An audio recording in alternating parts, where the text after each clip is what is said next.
Hello, everyone. I'm Bra Mithra. I'm once again joined by Jay. Hello, Jay. Hello, bro. We will be talking about the one release that came out for Christmas. I just say one because, there was no beta, no nothing else. So, The Deathmas release, singular. yes, the Deathmas release. It doesn't mean it was the only thing that was released. There was some painter scales and stuff. Yeah. We're talking about the Deathmas Cockroach Queen, which Hard plastic. yes, which was the beta of the Cockroach Queen beta. This is the first of a new product line. The first of Quote, many. First of several, at least. Yes. The guest had arrived, and they felt merry and bright despite the gloomy frost that descended on the settlement. The joints ached, and the blue-tinged skin stung into the biting winds. Barely audible above the howl of the winds and the glad tidings bestowed by their guest, a papery tune emerged. They gathered, pressed together for warmth, to sing the carol they each knew in their hearts without ever hearing it. The first glow of Deathmas, our best guest gave to us.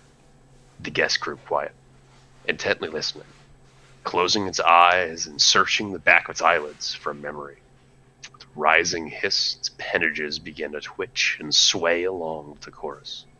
This holiday season, the Cockroach Queen returns, in plastic, brimming with gifts from the self-invited guest, an inexhaustible cube of gore, a chiming blade, and new tricks to use during the showdown with Atlas, the child.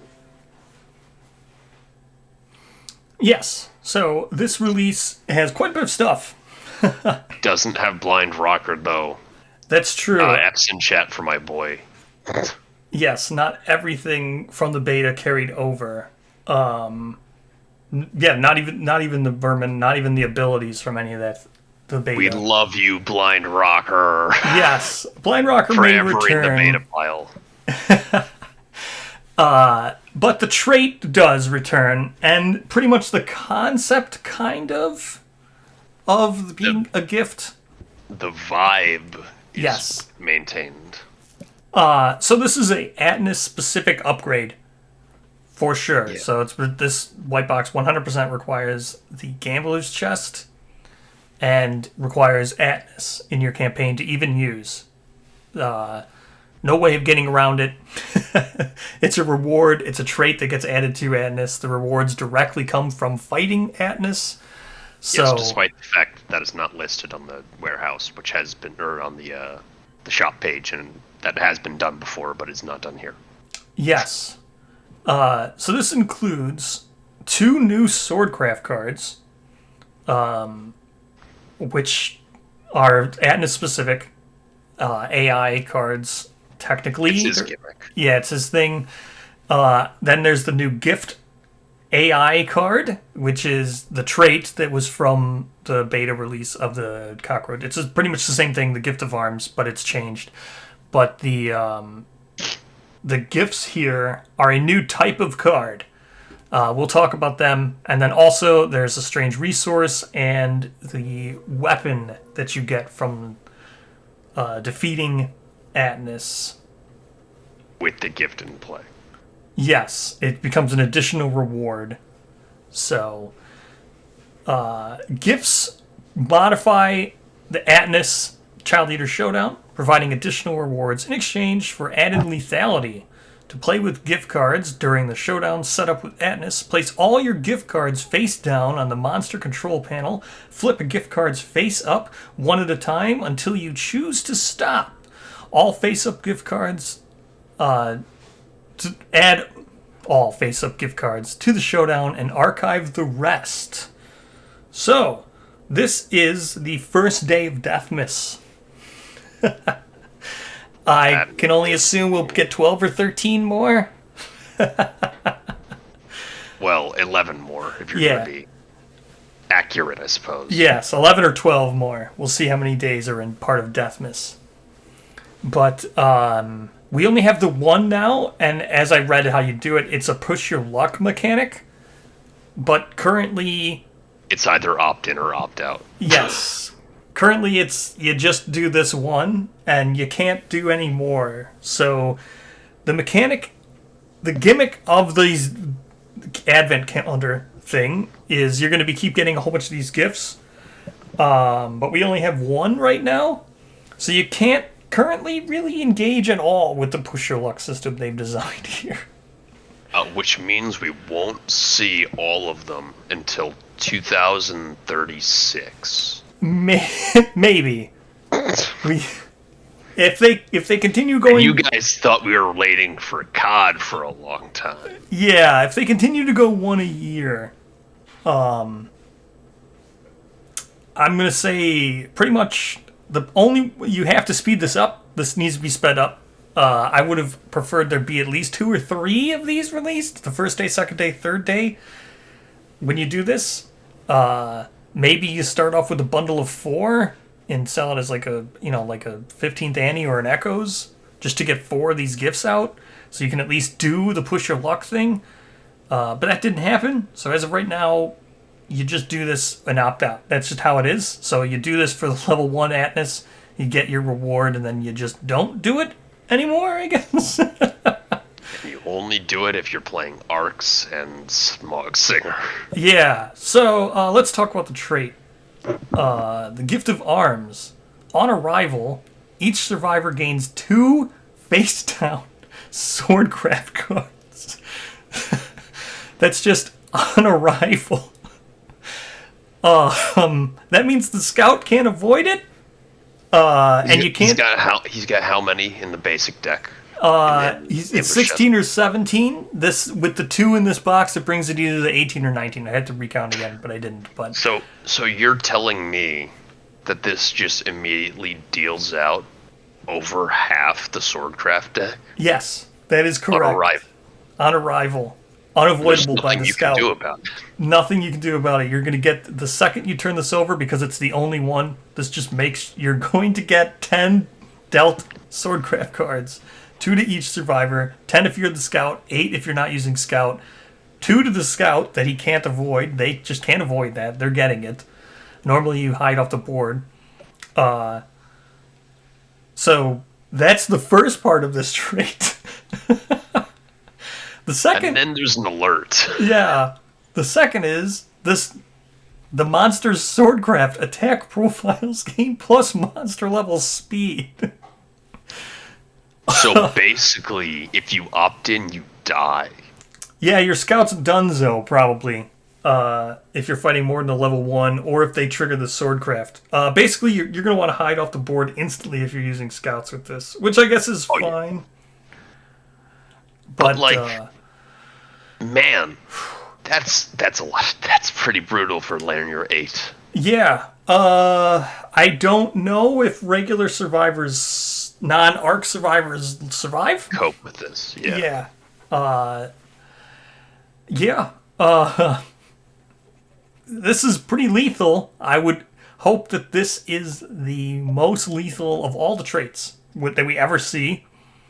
I have a feeling it probably is. If this is the norm, right? If this is just what all gifts are going to be, on arrival you get 2 face-down Swordcraft cards. That means you're getting 20 if you even push your luck once. Pop. Have to assume this is the most lethal we'll ever see. Just like bends down. Here, this is for you. Yeah, this is like 4. Yeah. So Ballads made Atlas too easy, huh? Here you go. Yeah, I guess. But the problem is he still basically doesn't perform Spark of Joy if you ballad him. So, you're just sitting there holding 4 Swordcraft cards. That's true. But the trap will do it, so... Yes. I mean, this is quite the difficulty spike. Especially with the 2 new Swordcraft cards. So Swordcrafts. These are all synchronic attacks. We'll go with vertical first. Vertical asterism. This is speed 3. I guess unless you can get rid of... No, you just can't. They're not even tokens. They just modified the speed. So these are speed 3. Granted, remember, these Swordcraft cards are crazy powerful, and they're added whether or not you draw cards or not. These are just added to the Atnus deck. They're not added... Mountain Lion AI cards. Yeah, these are not added by the gift, these 2 new Swordcraft cards. And these things are quite lethal. So the first one here is Synchronic Attack, the target. So this is the person who has this card. That's the target. And then the blue is from their position in Synchronic Attack order. Atnus' techniques and graves, these both do the same exact thing. One's horizontal, one's vertical. I guess we'll just do them both now at the same exact time. So one just goes north to south, one goes east to west across the board. Well, no, because the corner is the North Star. That's true. So one goes through the alphabetical. Northeast, southeast. Yeah, so one runs an alphabetical column, the other one runs a numerical column. There we go. Of the board. So these are just speed 2, right out the gate. So, and this is you probably can dodge this, hopefully, because it does have 2+ accuracy. Maybe get 1 to miss, or you block, maybe, hopefully. And speed 1 base, but like if Gift of Arms is in play and it's a level 2. That's true. Screw you, I guess. Well, it's a speed 2 if you draw Gift of Arms, because it's just going to get increased by 1. Yes. So, and then also the monster's own speed. Yeah. So, whew. Atnus' techniques engraves a perpetual pattern of division. Place a lantern token over the numerical column the target is in. For the rest of the showdown, whenever the survivors enter this column, they are cut by the memory of Atnus' sword. They suffer 5 damage.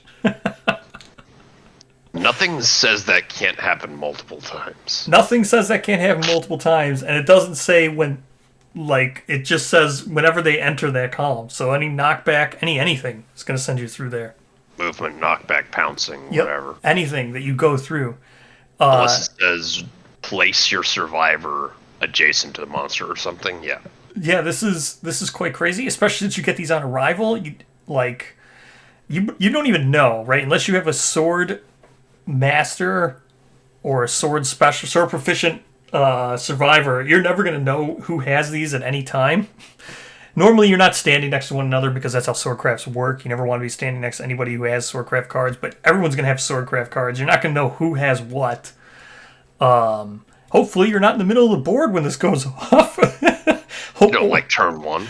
Yeah, or hopefully you're not in the corner where Atnus is, and then you have to fight him dealing with this. Slash. Yeah, these 2 are quite strong.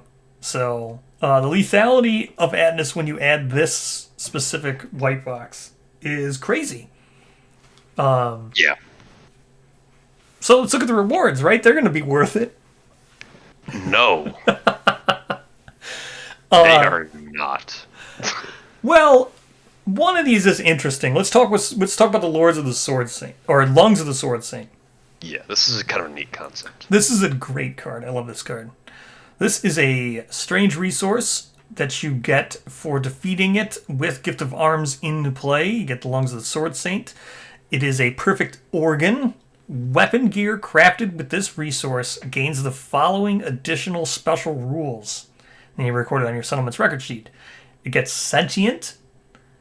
Then it gets this weapon gains +1 speed. So it's 3 different clauses here. So the first clause is sentient. It's just going to add that to the weapon. Increases the speed by 1. That's by default. And then if this weapon is archived for any reason, add another sword or Lungs of the Sword Saint to the settlement storage. So you can always get this back. It's a perpetual resource as long as you're archiving the gear. Not if you're archiving it without crafting with it. Yes. This is great. This is a very cool concept. This one's a little... Yeah. There's lots of interesting things about this, as we talked about before recording. There's a lot of things you just don't want to craft this with. Slow weapons, stuff like that. Unless you have ways of getting around slow with Frenzy or something. There's a lot of singular trigger abilities, like Counterweighted Axe, that's just going to trigger once per attack anyway, so you don't want to make that. There's other things like the Stampede Glaive from Zell's white box. which is just going to increase its speed naturally anyway. Bullfrog Dog Gear likes to make sure that they're hitting every single hit, so you want lower speed. Correct. So it's still kind of niche what you want to make with this. But there is interesting things to do with this, as we talked about. What happens if you make Gusk knives? Well, you see, you put it on lefty, right? And it has sentient and +1 speed. Yep. And then you activate righty, which doesn't have sentient, and gets that +1 speed. Correct. That is correct. If you do this with paired weapons, each paired weapons you don't craft them. You craft them individually for paired weapons. Only one of them is going to gain sentient, and then you can activate the other one, and it will get around sentient, which is not like a huge barrier entry, but like annoying still. Yeah, it's kind of a pain in the ass. Yeah, and then it just adds the speed anyway. So you're still benefiting if you're doing paired. So, Verminism, stay winning. Yeah. Now it's up. Now the gear itself will still be. Actually, I don't know. There'll be exact matches in my opinion. Don't know for sure, but they are exact matches for the gear grid because this is recorded on the settlement sheet. So that's true. Yep. So don't know. I mean, maybe there'll be a tasting note on this. Have to find out whether or not this gets around sentient. Also, don't know exactly how it works with upscaled things. So say you do this with the Zimbato and then you calcify the Zimbato. Does it stay? Technically, you're making a new Zimbato, so no. I would imagine not, but you would get the lungs back. You'd get the lungs back, right? But you wouldn't keep the upgraded... No, I wouldn't think so. Yeah. Same thing with digging claws. So there's lots of interesting things about this. But this concept is really cool. I hope they do this on more things. Like modular weapons. Yeah. It's just really cool. All right. Final thing including this white box. You want to tell us about the Lantern Dagger? The Deathmas Lantern Dagger. It is a weapon melee dagger, metal finesse, and noisy, of course. Uh-huh. It is 3 speed, 7+ accuracy, and 1 strength. It is a red left and a green right. It is irreplaceable, paired, provoke, and sharp. A lot of provoke recently for a lot of provoke. After making attack rolls, I assume that means with this weapon. Correct. Gain a +1 evasion token for each hit you make until the start of your next act. Limit once per round. And they both have this ability. Yes. This is fine. This is very neat. So let's talk about pairing them. Would you ever pair this? Maybe. If I wanted to kill myself, I guess. I don't think I would ever pair this. 6 speed is a lot. Yeah. 6 speed's a lot. You could get a lot of evasion tokens, but do you need 6 evasion tokens? Probably never. And do you need to gamble on sharp 6 times? Yeah, you're probably never going to do that. You're never going to need 6 evasion tokens. Normally your evasion tank's already got like 4 or 5 evasion. It only needs like 3 more to make it, because everything's going to hit on a 10 no matter what, even if you have 1,000 evasion. 10's always going to hit. So you only need to get 9 evasion.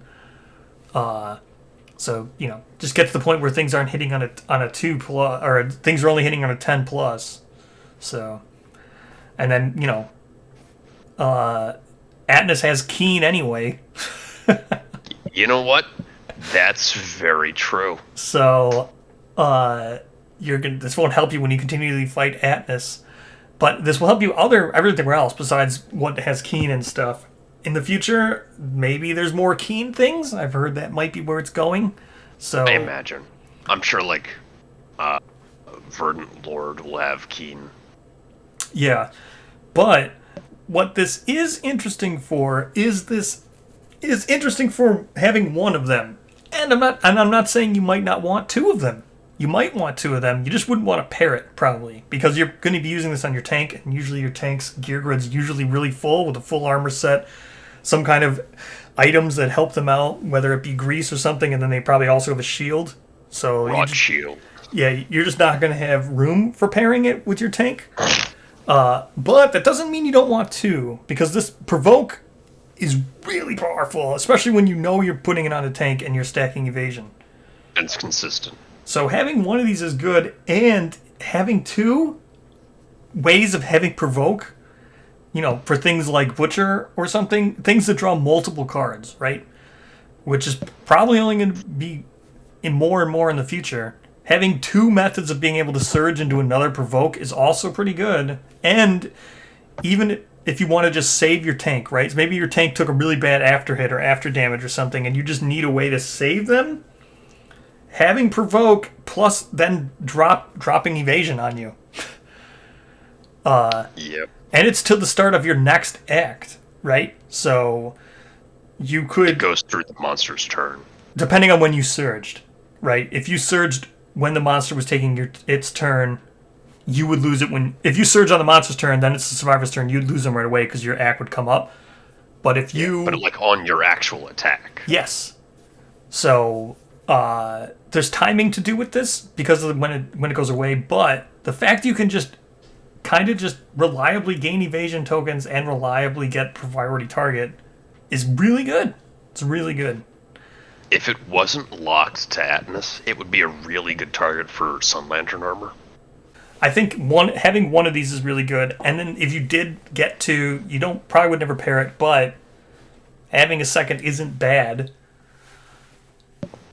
Super risky. I mean, why would you? The ultimate reason you would pair this, honestly, is pretty thematically to stack a bunch of paired benefits from Verminism. Yes, for Verminism. That's why it's because Cockroach Queen.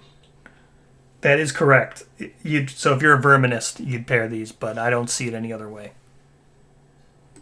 That's always the exception. There's always an asterisk. There's always an asterisk with philosophies and knowledges. Other than that, I think it's a really good white box when evaluated just as what it is right now, as a white box. I really wish there would have been 2 or 3 of these so you could have at least seen what the push your luck thing looks like. The new Holiday Percival probably should have at least had just a loose gift. Something, just so we could see what this whole gimmick... What the vision is. Yeah, just to see what... Because if this is baseline, drawing a second card is going to give out 20 cards. That's a lot. Right? That's a lot. That's a hard limit on you. Never draw more than... See, then the other thing, too, right? Because the deck only has 20 cards in it, the push your luck then kind of falls apart, because then it's like, okay, this one gives 10. The second one gives 10. That's all the cards. I might as well just draw 3, 4, 5, 6, 7 because I'm not going to get any more cards. Yeah, I mean, again, because this one's about speed and lethality, I feel like the instant bam, 2 Swordcraft cards might be unique to this one. Yeah. It's just like bad timing. Yeah, I think this will probably be the most lethal of all of them.